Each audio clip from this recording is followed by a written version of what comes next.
కూటమి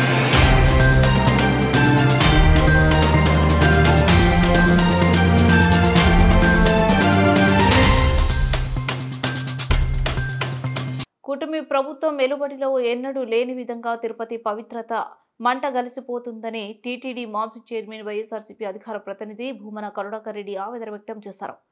తెరచనీరు సమీపంలో పబ్ను తలపించేలా నిర్వహించిన ఈవెంట్ చర్చనీయాంశమైన వేళ భూమన మీడియాతో మాట్లాడారు. మద్యంతో పాటు మాదక ద్రవ్యాలు వినియోగించారనే వార్తలు కలిచివేస్తున్నాయని అన్నారు.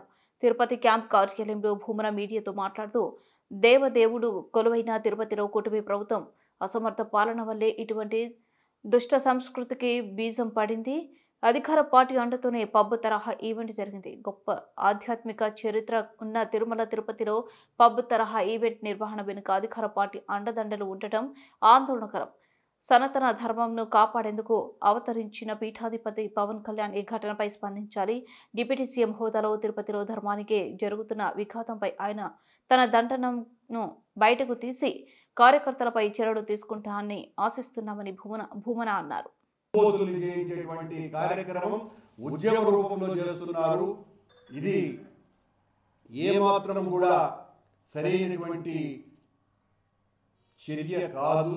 మరీ ముఖ్యంగా దేవదేవుడు వెలిసినటువంటి తిరుపతిలో ఇప్పటి వరకు ఎప్పుడూ కూడా విననటువంటి పరిస్థితి మాకెవరికి కూడా చిన్నతనం నుంచి కూడా తిరుపతిలో ఈ రకమైనటువంటి అసాంఘిక కార్యక్రమాలకు నిలయాలుగా రెస్టారెంట్లు లేదా హోటళ్ళు ఉన్నాయన్నటువంటి ఎప్పుడు కూడా వినలేదు, కనలేదు. మొదటిసారిగా తిరుపతిలో అంటే మరి చంద్రబాబు నాయుడు గారు తిరుపతి పవిత్రతను కాపాడుతాను అని వీరదండాలు వేసుకొని మాట్లాడుతున్నటువంటి పరిస్థితులలో రోజులలో తిరుపతిలోనే ఈ రకంగా మత్తు పదార్థాలు, మాదక ద్రవ్యాలు, అమ్మాయిల పట్ల అసభ్యకరమైనటువంటి చర్యలు, అమ్మాయిలతో డ్యాన్సులు,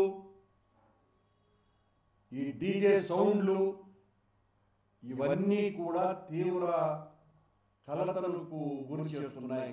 ఆక్షేపించవలసినటువంటి అవసరం ఉన్నది.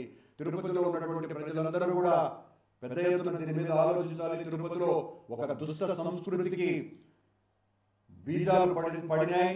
ఈ బీజాలను వెంటనే మనం పెకలించి వేయాలా. పోలీసు అధికారులు, ముఖ్యంగా ఎస్పీ గారు, అలాగే ఎక్సైజ్ అధికారులు వీళ్ళందరూ కూడా అప్రమత్తంగా ఉండాలి. ఇలాంటి వార్త వచ్చిన తర్వాత స్పందించడం కాదు, ఇలాంటి ఏదైనా అసాంఘిక చట్ట వ్యతిరేక చర్యలు చేస్తున్నటువంటి వాళ్ళ మీద నిఘాను పెంచవలసినటువంటి అవసరం ఉన్నది.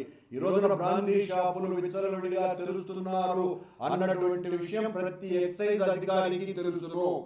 ప్రతి ఎక్సైజ్ అధికారి కనుసన్నలలోనే తిరుపతిలో 7 గంటలకే ఉదయం బ్రాందీ షాపులు తెరుస్తున్నారు. 12 గంటలకు రాత్రులు మూస్తున్నారు. ప్రతి బ్రాందీ షాపుకు ఆనుకొని ఒక బారు వెలసింది. ఆశ్చర్యంగా తిరుపతిలో నూతన సంవత్సర వేడుకలు కూడా బహిరంగంగా జరపడం ఆపేశారు. తిరుపతిలో మేము మా ప్రభుత్వం ఉన్నప్పుడు వద్దు, ఇలాంటి కల్చర్ మనం అనుమతించకూడదు, అర్ధరాత్రులు ఈ రకంగా పిల్లలందరూ కూడా కలిసి వేడుకల పేరుతో అసభ్యకరమైనటువంటి చేష్టలు చేయకూడదు అని. అలాంటిది చంద్రబాబు గారి ప్రభుత్వం వచ్చిన తర్వాత ఈ రకంగా వాళ్లకు కావలసినటువంటి వ్యక్తులే ఈ రకంగా చేయడం చంద్రబాబు గారికి తీరని మచ్చ తెచ్చినటువంటి వాళ్ళు అవుతారు. చంద్రబాబు గారు దీనిని దృష్టి సారించాలా. మీకు చాలా చెడ్డ పేరు తెచ్చేటువంటి వ్యక్తుల పట్ల